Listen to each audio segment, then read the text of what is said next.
mbine mwedzi usvika kwani 9 months hapana chavanotenga wakaudza nenge chingochena kwasa kwachengeta kuti upenyu cho wakatoma mbokwanisa kugara nawo kubvisa pfuma akabvisa tsvakirai kuno murume wako akatombopa vana ava poison mudzimai wangu tikaita bonde ndikamuti nomusi kana tinazvo nguva iyo tinazvo kana tisina hatina madzimai wangu anotengesa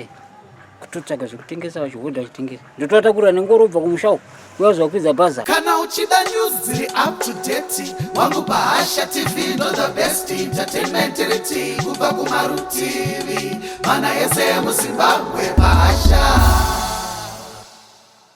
paHasha TV nyaya sezvadziri. Mune imwezve nyaya yekuchiweshe mudunhu raChief Makope, Mukwasha anowanikwa achiendesana kudare navatezvara avo vari kupomera kutsvagira mukadzi wake Chikomba mushure mekunge mudzimai wake adzokera kwaakaberekwa vapokana. Mukwasha wangu inini akauya tichida kuti tiedze kugadzirisa nyaya yake yekuti ayanane nemukadzi wake wokugara pamwe chete nevana, asi masvikiro aakaita akasvika zviri zvehondo zvokuti isusu tumupe vana tigomupa mukadzi achiita zvechisimba, zvokuti mabviro aakaita ipapa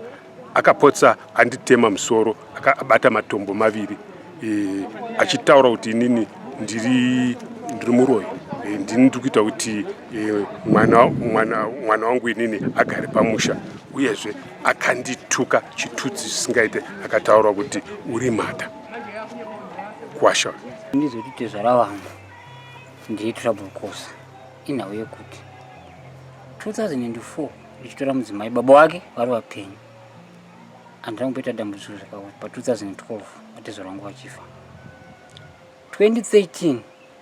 ndakafirwa nomwana anga ane 7 months pachizizuro vakati ano mudzimai anobva anyaradzwa kumusha kwake ndakaita saizvozvo. Mudzimai anobva aenda for 2 weeks. Wiki rechi2 weekend yacho iri Friday ndakatoenda ndikaona nomudzimai wangu tikatoita bonde ndikamuti nomuse Sunday ndoenda kutora todzokera upi kumba tizodzokera Saturday manheru tikasvika kuzwa kunzi mudzimai aenda kubasa nabamukuru vake anova Rwanda. Funga ndakaedza kutsvaga ndakashaya mudzimai paanga ari. Akazodzoka April pafambuya vake amai vabereka mai yake aine nhumbu ndipo ndakazviona takagara kusvika September mudzimai waaishandira ndipo akandifonera ndisenza kuHarare. Ndazise munhu unoenda kuchechi ndoda dambudziko randaona panani pana beauty urati murume akampa nhumbu yatutiza aramba nhumbu ndikada moyo muri futi ndine vamwe wana 3 kumashure kwenhumbu ndona mudzura pamba asi ambuya vakabereka amai vakabereka madzimai wangu ini musara pavana futi amai vake vakafa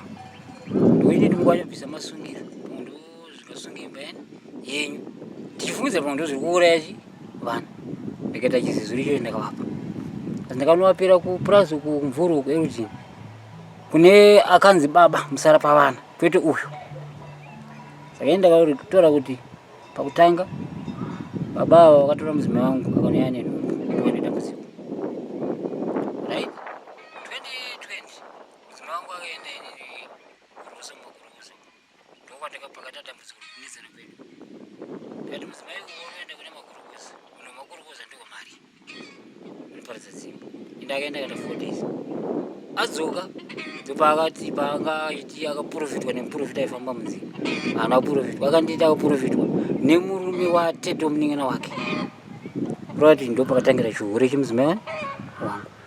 une urombo hwokuti ndiwo uri kushanda nemwana wako purasi wakapa mwana wako Chikomba. Zvinoitawo here kuti ndipe mwana Chikomba, mwana sikana Chikomba kana muchizvionawo zve bore ndisina kumboteera nani nazvo ndaziteera ini akunditaura kuti komurume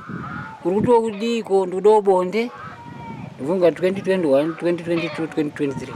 ndaenda chita bonde nemudzimai musi wa 22 December 2023 pakauya munhu akasvikonoka wechirume usiku mapast 11 ndopa ndakapera simba ipapo. Mudzimai wangu nditi hana yangu yadi yarohwa bonde ini ndakazara ndoburitsa hurumende andegani yangu tata hana yake iri kuita sei ikurohwa ndomusi wandakamira kuenda ikoko. Ndoizoti January mwana adaenda kuchikoro grade 1 vana tadzimai mwana vanoenda techi grade 1 asi kwaari kubva kure ndataura nawo bamukuru wake first bonimba manabu wake tobva kuti anyamunedza iwo takura mhuri yako asi tachimbodawo mombe mbiri kati nechinangandira mombe mbiri zvinezvi achanayo yembudzi ndikanditsvage mombe kana ndawana ndokuti ndokupai uyu ndopakauya anonzi Wanda watakura mudzimai mukanditunza masungiro ndakakupai nhasi paita dambudziko sakura kuti makutera wapfuma yenyu matsora mudzimai yangu enda mumusha kwani kwenyu wandakaranga so ndayapera paseri mwana musikana ne 15 years paanzi akaramba chikoro bamboendeswa kubasa kurosa kune mumwe mistress ndikafonera mistress iye ndikati mwana yeyo 15 years apana ngari kupi kuchikoro ndobva wadzora mwana akasenza almost 2 weeks apuwa $5 ndabva ndanyarara paazonzi aenda kuHarare ndobva adzoka futi so ndayapera vanzi aenda kubasa kuHarare ndingina kumbaka ndifuna kuti mukomana wana mwana pamunyuki achitengesa nyama 7 p.m. kumba kwake ari kugara nevakadzi vatatu uyu wangu ndiye anga ari wechi4 asi ndiye anga ari wokutanga waakadzinga wacho saka kwasara vatatu vainavo vari kutokomborera nokuti tashupika tiri kushaya chokubata ndivo vari kunzi vauye vana kana vauya vachengete vana ivavo zvakare ivo mushure mokunge vachitokomborera nokuomerwa noupenyu. Yes, vatsvage preparation yacho havatengi vanogona kutengera manapu and 2 tracksuit vanonzi zvakwana hapana kana kahembe kana masokisi pane pasina ramone kutengesa ndomuraramira atinoita pakuuya kunoku kwataita kudare wangu vachiti zvoni vada kutora vana vavo hatimbokwanisa kugara navo zvienderana neupenyu hwatinorarama nokuti vangu vanacho ndowakundika kuti ndiwape zvaunoda saka tozowedza kuchengeta vamwe vana iye risvika vazotorara mono kutengesa ndokubvechotorara mwana wangu wakatooma kuno kudare inini inawo yekuti ndakanetsana nemurume wangu inini gore rakapera paseri mushure mekunge ndaendawo kumaprofita ndanobatsirwa saka ndaenda kunobatsirwa inini uye akazonge akundidzinga pamba pake kuti wewe wazoenda sei kumasowe kunobatsirwa mutema wangu wechechi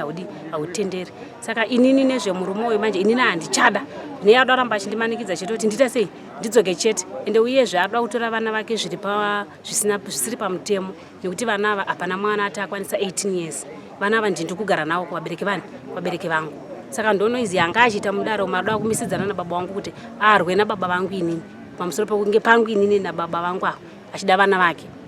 vana vacho already zvezvizvo havana kugara navo ndofunga vakadzingina vangu inini vatoripo panapa vakutora kuti isusu hatikwanisa kutochengeta vana vapi vana ivavo saka inini zvokuti nditambudzirwe vana vangu nemurume uyu hangu handisi kuda ndikutotsvaga rubatsiro panhau yevana vangu ivavo kuti vakure mune zvakadi mune zvakanaka dara achiti zvone Wanda achirata ari kurambira mukadzi wangu uyezve akapa mukadzi wangu chikumba ende ari kurambira vana vangu saka nyaya payazotaurwa ndopandazogaswa inini pabhenji kanzi Wanda achirata vachiri ndavambosuduruka ndibva tazotongana takadaro zongoperapo inini murume handichada nyaya yazongonzi namambo imimi makuenda kumaprofita kana kuti kun'anga munoona kuti noti mukwasha ari kuti musha make makachena matezvara ndo makadi ndo mune urombwa uripo ndopaperera dare redu saka isusu tanzi tichadzoka musi wa 1 June ari zvinezvi vari kugara vari mumaoko mangu inini mamai vacho baba vari kwakumba kwavo kwavari ini ndiro musha mevabereki nevana hapana mwana ati akwanisa 18 years ipapo inini ndiri pamusha pavabereki vangu vana vangu ndiri kuchengeta ndegani kuendesa kuchikoro ndiri kuendesa zvese zviri kudiwa chikafu zvese iye hapana ana sapoti yake saka inini ndinoda kuti inini ndibatsirwe kuti vana vangu ndinge ndinani ndine vana vangu inini panoti vana vaende nogarona naamai inini apo ivo vari kutokomborena kuti hatizvikwanise tichikwanisa kuchengeta vana nekuti upenyu hwavari kutoraramo hwakatooma kuti tinombonzwawo nyaya dzokunzi namba dzaamai Mnangagwa kuzodiko vanobatsira vanhu vanenge vachishungurudzika vasina kugara zvakanaka uyezve nekushungurudzwa kwevana kuti vana vanenge vafanira kuita kodzero dzipi mwana afanira kuita kodzero kugara naamai here pasina baba vake kana kuti mwana afanira kugara naamai kana kuna baba kwacho kusingagarikiki saka ndopanoda kubatsirwa ipapo kuti ndava ndibatsirewo amai kuti ndione kuti nhau yangu inini ndinogara zviri safe sei nevana nekuti murume weko akatombopa vana ava poison kumashure uko saka ndinototya kutoti vana vangu vaende mukati memaokwani inini yakaitika ndisipo asi yakuti yakatombonomangarwa ndobva yazongotsikwa-tsikwa mumusha nekuda kuti murume uyu anga ari sabhuku ndobva yatsikwa-tsikwa pai mumusha mushure mekunge apa vana ava mupoison. Kubvisa pfuma akabvisa tsvakirai kuno nembonano nemasungiro gumbeze nejira chete chete ne1000 biara cheki kudhara, asi pavana 7 haana kana chaakambobvisa kana mombe zvayo inotsika. Iyo pamasungiro pacho haana kupedza, mbudzi chadzo haana kubvisa. Takanga tamutiwo aiwa Mukwasha, sezvo waramba uchingodzinga Mukwasha, taida kuedza kumudiscipline. Takati aiwa iwewo chimbotipo pashoma kuti tizive kuti zveshuwa mukadzi wako uri kuita sei, uri kumuda. Asi akataura kuti inini handina kwandinowana pfuma yekuti ndikupe, saka tomuita sei. Inini zvangu haana discipline. Chokutanga discipline chayo ndio pastori ina hativerenge sana atezvara, ende taitotongana naye mumba imomo akatopfeka kepi, isusu tisina kana nguwani mumusoro. Ende masumukira akaita achibuda panze achizonokwekweretsa mwana kuti aende naye, akaita kutonga achatotsikana ambuya. Ukuzvona takasara tiri mumba, amai vacho ndobva vateera naamai vavo, ndobva isusu ndobva tazoteerawo, ndobva tatoona kwatone hondo kunzoko vari kudhonzerana mwana ari kuchema. Vakanzi adzimai vaenda kwamadombo,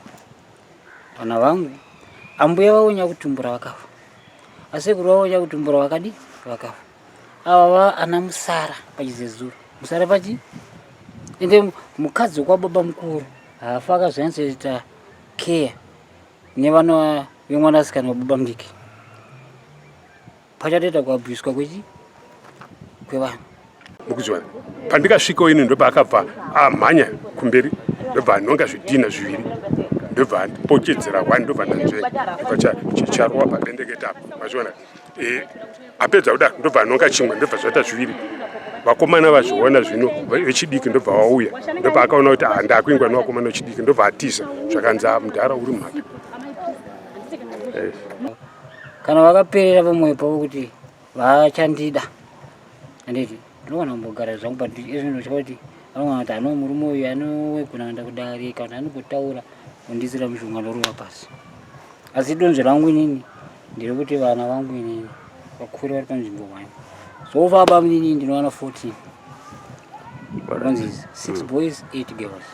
Paizezuru chendiro zvangu havasikana 8 girls maroja. Wakasvika ma18 ezvarowa pai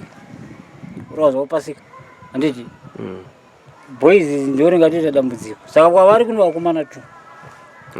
But nyaya imwe inoitika ndambonzwa dzimodzi dzichikururwa mudare, hapana here kuti madzimai anogona kunge ari kunetsana pakuti kana vawanda munozovagutsa here muchigara navo?